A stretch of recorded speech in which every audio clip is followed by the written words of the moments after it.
Indonesia merupakan negara kepulauan terbesar di dunia yang terletak di antara Samudra Hindia dan Samudra Pasifik dengan 17.000 pulau besar dan kecil.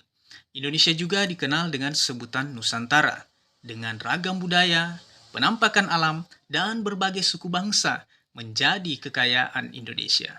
Indonesia terbentuk melalui perjuangan panjang dan luar biasa oleh para pendiri negara. Puncaknya pada tanggal 17 Agustus 1945. Betapa indahnya negeriku, pemandangan alam dan sumber daya alam yang sangat melimpah yang harus kita jaga secara bersama-sama. Perjuangan menuju Negara Kesatuan Republik Indonesia bukanlah hal yang mudah.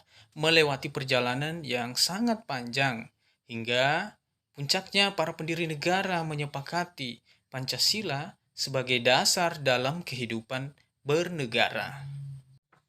Potret pembangunan negara semakin berubah. Seiring perkembangan zaman, negara Indonesia menjadi negara yang lebih maju, sejajar dengan bangsa-bangsa lain di dunia.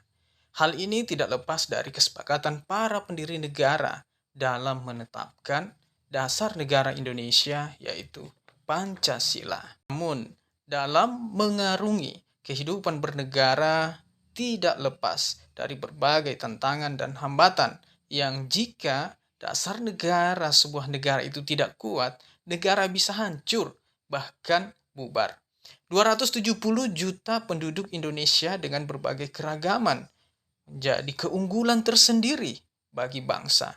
Namun, adanya perbedaan seperti perbedaan pandangan ideologi, perbedaan kepentingan, dan perbedaan cara memerintah suatu negara, beberapa kali negara kita terancam dengan adanya pemberontakan-pemberontakan di dalam negeri.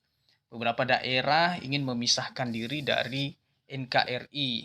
Ada juga pemberontakan PKI di tahun 1948 yang ingin mengganti ideologi Pancasila dengan ideologi komunis. Pemberontakan DITII yang dipimpin oleh Kartosuwiryo, dan ada juga pemberontakan yang dikenal dengan nama G30 SPKI yang menewaskan 7 orang jenderal yang dilakukan oleh PKI, serta beberapa pemberontakan-pemberontakan yang terjadi di berbagai daerah karena adanya faktor kepentingan. Ancaman juga datang dari luar negeri, seperti agresi militer Belanda. Kedatangan tentara Belanda pada tahun 1947 adalah sebuah ancaman ketika Indonesia baru saja merdeka. Ancaman lainnya yang berasal dari luar negeri itu adalah ancaman budaya yang tidak sesuai Globalisasi. dengan budaya Indonesia. Di tengah berbagai ancaman dan hambatan dalam kehidupan bernegara, pembangunan guna mencapai tujuan negara tetap harus berjalan.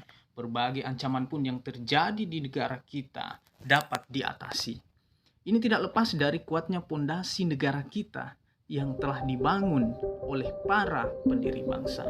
Keberadaan NKRI sampai saat ini pun tetap utuh dan tentunya untuk selamanya NKRI.